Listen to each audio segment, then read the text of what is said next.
સ્વામિનારાયણ. આજના દર્શન. જય ગજાનંદ ગણપતિ મહારાજ. જય કષ્ટભંજન દેવ. જય સ્વામિનારાયણ. ઈશ્વરની આ નાઈની ચક્કી ધીમી જરૂર ચાલે છે, પણ બહુ બારીક પીસે છે. ભલાઈ કરતા રહો વહેતા પાણીની જેમ. બુરાઈ પોતે જ કિનારે લાગી જશે કચરાની. Good morning. જય સ્વામિનારાયણ, જય શ્રી રામ, જય શ્રી કૃષ્ણ, જય માતાજી, ઓમ નમઃ શિવાય. સત્યમે વિજેતા સિદ્ધેશ્વર મહાદેવની જય. સ્વામિનારાયણ બા, કેમ છે? આવરું જો ભાઈ. ભાઈને પગની તકલીફ? પગની તકલીફ, મારે પગની તકલીફ ભાઈ. એવું છે? હા. કાંઈ ના, વાંધો મારા બાઈ ના હાથનું જરાક એટલે ન કાંઈ કામ ન કરી. હા, એ તો બાઈ એ રીતનું હોય એટલે કાંઈ. જય સ્વામિનારાયણ. કેમ છે મજામાં ભાઈ. હવે તમારી આ પરિસ્થિતિ જોતા કે ભાઈ કઈ કામ કરી શકે એમ નથી, તમે કઈ કામ કરી શકો, તો બેનની તો વાત જ નથી. કારણ કે બેન તો એના પ્રમાણમાં તમને કદાચ રસોઈ બનાવી રસોઈ નથી કરી. હું બેઠી બેઠી હાલવાનું કરી દો એને કરે, પણ નાના નાના થાય. બીજું કઈ ન કરે, બીજું તો નો જ કરી શકે ને. બીજું ન કરે. વાસણ કરે, ઠામડાવું ઠંડા કાઢે જેવી એવું કરે. રસોઈ બીજું કઈ થતું. રસોઈ તમે બેઠા હા, બેઠા હું બેઠી બેઠી રસોઈ કરી દઉં ખાલી એને. બીજું કરે. એ અપંગ છે. હા, બાય અપંગ છે. ત્રણ વ્યક્તિ ઘરની અંદર છે. ત્રણેય વ્યક્તિ અપંગ છે, કોઈ કમાવા વાળું છે નહીં. અને બાને અત્યારે ઉંમર થતા કે અપંગ તો છે, પણ છતાં એ કે મારીથી જ્યાં સુધી થયું ત્યાં સુધી કર્યું, પણ હવે તો એ નથી કરી શકતા. કારણ કે અપંગ રહ્યા એક પગે તો કઈ રીતે કામ કરવું. છતાંય તો બા તમે તમારું ગુજરાન કેવી રીતે ચલાવો? ગુજરાન તો ભાઈ આ વિધવા પેન્શન ના 1200 રૂપિયા આવે, તો એટલામાં તો અમારે શું ગુજરાન થાય? આ તો ઠીક હવે રોડવી ક્યારેક ટકે સાંડી જાય. એવી રીતે તો ક્યારેક માનો કે કઈ ઘરમાં કશું હોય નહીં તો તમારે ખાધા વિના નહીં હોઈ જવું જવું પડે સાહેબ. શું કરવું? પણ બા હવે તમારું ઉપાધિ નથી. ભગવાન બધું જોવે છે અને ભગવાન બધું તો હારું ભાઈ મહેરબાની ભાઈ. મહેરબાની બા ઉપર કરવાની અને તમારી હોય તે ભાઈ. એટલે બધી અમારી પાસે તમે આવ્યા, મહેરબાની જ કહેવાય ને. અમને તો હું છે આજુબાજુમાં તમારા ફોન આવે એટલે અમે અહીં પોગી જઈએ એમ કે હાલો તમને તકલીફ છે તો અમને તો બા ત્યાંથી ખબર ન હોય. અમારે અહીંથી 40-45 કિલોમીટર થાય, એટલે બધે તમને ખબર ન હોય. એટલે કે અહીંથી કોઈએ ફોન કર્યો કે બાને તકલીફ છે, આ રીતની છે, ભાઈ છે એને આ રીતની તકલીફ, એટલે અમે આજે અહીંયા પહોંચ્યા અને તમારા માટે લાવ્યા. પણ આ સમય બા કેટલા ટાઈમ થયા ભાઈને? પહેલેથી એમને જન્મથી? તો તમારે કમાવાવાળું કોઈ નહીં. 6 વર્ષ બાપુજી બી આવી ગયા છે, તો એની ઉપર જ ઘર ચાલતું એવું તો ખરું ને? અમારે બાપુજી માથે ઘર હાલતું અમારે. હવે 6 વર્ષ એ બી આવી ગયા છે, તો વિધવા પેન્શન એટલે આવે એમ કરીને ગુજરાન હાંકવી.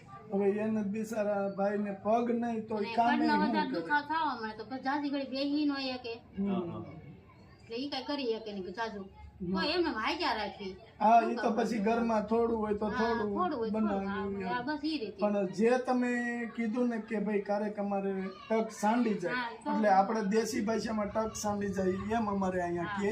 પણ હકીકત ટક સાંડે એટલે શું કે જમવાનું ન હોય ત્યારે પાણી પીને હુઈ જાય એને ટક સાંડી ગયું કહેવાય. ઈ રીતે. તો તમારે આ દાદા પાસે થયા ને કેટલા વર્ષ? 6 વર્ષ. 6 વર્ષ આની આ પરિસ્થિતિ. કાંઈ વાંધો નહીં બા, ઈશ્વર જેવું મોટો છે એને આ તમારી સામું જોયું ને? જોયું. આખડે ફોન આવ્યો. હા એમ. એટલે કાલે ભાઈનો ફોન આવ્યો તો કે બહુ મુસીબતમાં છે, જો તમે આવી શકો તો આવી જાઓ. પણ અમારું કામ બા કેવું છે કે કોઈ પણ માણસને જમવાનું પહોંચાડવું ને તો અમારા બધા કામ પડતા મેકી અને અમે એની સુધી પહેલા જમવાનું પહોંચાડીએ. કારણ કે ઈશ્વરે અમને આ માટે પ્રેરણા કરી છે કે તમે આ કાર્ય કરો. ફિક્સ એક ટાઈમ કે તમારી ત્યાંથી ફોન આવ્યો એટલે અમે છેલ્લે દિવસે નહીં તો રાતના પણ તમારી સુધી પહેલા પહોંચાડીએ. પણ અમારું કામ અમે પડતું જ મેકી દઈએ. આ રીતનું હોય એટલે અમારું કામ સાઈડમાં મેકી દઈએ અને પહેલા તમારી સુધી ખાવાનું પહોંચાડીએ. મહેરબાની બા ઉપર વાળાની. ભગવાનનું ભજન કરવાનું, બરાબર. અને ભગવાનને કહી જો આ દુઃખમાંથી અમને જલ્દી બહાર કાઢો. એટલે હવે જો કે તમારે કોઈ જાતનું દુઃખ નથી, તમારે ખાવા પીવાની બધી વસ્તુ અમે લાવ્યા છે તમારા માટે. પણ એક મારું કહેવાનું કે ભગવાનનું ભજન સખત ચાલુ રાખવાનું. માળા કરો છો તમે? માળા જ નહીં હોય પણ માળા જ નથી ને કાંઈ આગ્રહ આપી તમને બધું. આમાં ક્યાંય મંદિરે જવાય એવું ન હોય તો પછી શું કરવું? ભગવાન હાલી જ નથી શકતા. હાલી નથી શકતા, મંદિરે ક્યાં જવાય એમ. બાચાને ભગવાન એમ નહીં કહેતા કે મંદિરે આવો, હા. તમે મનથી મનથી ઘેરે એમ તો માળા આપણે કરો. એમ તો માને સમરતા હોય, આપણે દેવને સમરતા હોય, ભગવાનને સમરતા હોય, બધું કરતા હોય, એમ તો કરતા જ હોય હા, આપણે. એમ. ઉઠા ઉઠા એમ તો કરતા એમ જ તો હોય હા. ને એમ. ને કોઈ પણ આપણે એવું નથી કે ત્યાં જાય તો જ આપણે ભક્તિ કરી. ના ના અને તમે ગમે એ ભગવાનને માનતા હોય, એવું નહીં કે આ ભગવાનને માતાજીને માનતા હોય તો ઉત્તમ માતાજી, હા ભગવાન જે કૃષ્ણ ભગવાનને માનો, રામચંદ્ર ભગવાનને માનો, બધા આપણે હરખા જ બધા હરખા છે છે. ભગવાન. હા આપણે તો એક રટણ રાખવાનું કે આપણે ધામમાં જઈ ત્યાં જે ભગવાનને માનતા હોય એની ભક્તિ કરી હોય ને તો એ આપણું માર્ગદર્શન કરે. એટલે આપણે એ એક ખાસ રાખવાનું.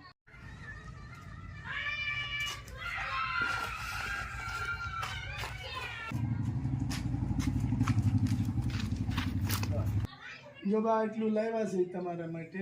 હા આ તમારે 3 વ્યક્તિ જવો એટલે હું 6 મહિના તો નહીં કહી શકું ખ્યાલ છે, હા બરાબર?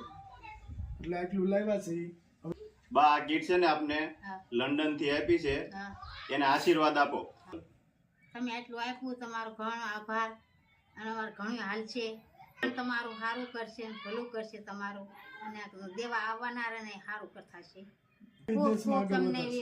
આગળ હાલશો અને ખૂબ ખૂબ તમને વિતરણ દેશે એટલું તમને વિનંતી કરવી. આ માળા હા માળા કરવાની. અત્યાર સુધી તમે કીધું ને કે ભગવાનનું નામ ના લઉં છું, હા નામ તો આપણે મનથી લઈએ, લેતા જ હોય પણ હવે આપણી ઉંમર થઈ ગઈ માળાની, માળા કે આપણો હવે જેટલા રહ્યા છે એટલું નહીં દેવી એટલું રહેવું નહીં. નહીં. હા એટલે આપણે એ રસ્તો આગળ આગળ કરવો જોઈએ કરવો ને, પડશે. હા કે આપણા જીવનો મોક્ષ થાય. નકર તમે પાછા જીવનો મોક્ષ ન થાય તો આઈના રહ્યો. એટલે આપણે મોક્ષ કરવાનો હા છે. હા એટલે ભગવાનનું ભજન કરવાનું, માળા કરવાની, અને ભાઈને ને એને કહેવાનું હા કે માળા કરો. હા બરાબર? આ માળા તમને આપી છે. રાજી જવો ને અરે ખૂબ ખૂબ તો વાંધો નહીં. બેન રાજી થયા એટલે મને એવું લાગ્યું કે બેન રાજી છે. એટલે હવે તમારે ભગવાનની દિયા ખાવા પીવાનું ઉપાધિ નથી. લાડ લાડ છે ને? હા. હા. અમે બા ઘણી જગ્યાએ અમને ન હોય અને આટલું બધું ભાવે તો થાય ને કે લાડ છે. ખુશ થઈ ગયા. ખુશ થઈ ગયા. આવી જ રીતે ખુશ રહેવાનું. કોઈ પણ જાતનું મગજમાં ટેન્શન નહીં લેવાનું. દાંત એણે આપ્યા છે તો ચાવવાનું એ જ આપે. એટલે આપણે રાજી ખુશ રહેવાનું. ભાઈ મેં જોયું કે તમે આમ અંદરથી બોલી ન ગયા એવી તમારી શિકલ થઈ ગઈ, પણ તમારે કોઈ જાતનું ટેન્શન નથી લેવાનું. ભગવાન ઉપર ભરોસો રાખજો. ભગવાને દાંત આપ્યા છે ને તો સાવવાનું એને જ આપવું પડશે. એને એમ થાય ને કે હું મારે બે હરખા છે તો કે મારે થોડી ઘણી ચિંતા રહે ને કે હોય ને ચિંતા થોડું રહે. ઘણું એ તો કોઈ પણ હોય કે ભાઈ એમ, ઘરમાં દીકરો રહે ને એટલે એમ. કમાવા વાળું કોઈ નથી, અને માં દુખી થાય હા એટલે એને દુખી પાછી થોડુંક બાઈ એવી એટલે એમ થાય ને થોડું એમ. એને દુઃખ લાગે, અંદરથી દુઃખ લાગે, પણ કરી ન કે તો શું કરી કરવાનું? નો એ કે એમ કામ તો ન કરીએ કે તો શું કરવાનું? અમે સહી ક્યારેક અમારા માવતરને કઈ થયું હોય તો અમને દુઃખ લાગે. હા એમ અમે કરીએ કે એમ સહી બધું, તો છતાં અમને દુઃખ લાગે છે. તો ભાઈને તો કેટલું દુઃખ થતું હોય. હા એમ પણ એ એટલે ન બોલે હા, અને પુરુષ છે એનું કાળજું બેન કઠણ હોય બા, એટલે એ દેખાડે ન દે. બાઈ માં કઈ ના કઈ ના બાઈ હા, એનું હૃદય ઓછું હોય એટલે એ ગમે એને કહી શકે. અને પુરુષનું હૃદય કઠણ હોય, એ મનમાં રાખે કે હું કાંઈ નથી કરી શકતો. એટલે તમારે કાંઈ ચિંતા નથી કરવાની. ભગવાન બધું સારું કરશે. બરાબર? અને ભગવાનનું ભજન કરજો અને ખાઈ પીને આનંદ કરજો. હા એટલે આનંદ બા કહે છે લાડ દીધો એટલે આનંદ થાય એમ. ના ના, રાજી, અને આવી જ રીતે રાજી રહેવાનું. જો આ કાચું મકાન છે અને આ રસોડું. આ અહીંયા ભાઈ રસોઈ બનાવે છે, હા હા અને આવું મકાન છે. આ કાચું. મકાનમાં વરસાદ પાણી હોય તેમ જરાક હેરાન થાય હા. નળિયા ના થાય મોળિયાના સુવા તો છે. કાંક તો ઠામડું બામડું મૂકી દેવી હા, હા. હવે વિચાર કરો કે ઉપરથી જ્યારે વરસાદ પડતો હોય ત્યારે ઉપરથી અંદર પાણી પડે, હા તો આપણે જૂના જમાનામાં કે વાસણ મેકી દઈએ એટલે આખી રાત પણ આટલી જગ્યામાં વાસણ મેકી નહીં કે કઈ રીતે ઈ નો સડે કે મમ્મી બી કઈ ન કરી કરી શકીએ. હા તકલીફ પડે. અને ઓણ તો આ વર્ષના વરસાદી એવા હતા, હેરાન કરી દીધા હેરાન કરી દીધા. પણ ભગવાન વરહા કર્યો અને એમ મેલ થાય એટલે કાંઈ ક્યાંય જવાય વાય નહીં. હવે બા તમે આ રીતનું હોય, એક તો આવી રીતની પરિસ્થિતિ છે, એમાં દિવાળીનો તહેવાર ગયો. અમને જો વહેલા ખબર પડી હોત તો અમે દિવાળી પેલા આવી જાત તો તમારે તહેવાર સારી રીતે તમે ઉજવી શકો. કાંઈ વાંધો નહીં, પણ જ્યારે તમારા ભાગમાં હોય ત્યારે જ તમને મળે. કારણ કે એમ કહેવત છે કે દાણા ઉપર ખાવાવાળાનું નામ લખ્યું હોય. કાંઈ વાંધો નહીં, હવે તમે તારા આનંદ કરજો અને કાંઈ પણ એવું હોય ત્યારે અમને ફોન કરાવજો. બરાબર? હાલ બા, જય સ્વામિનારાયણ.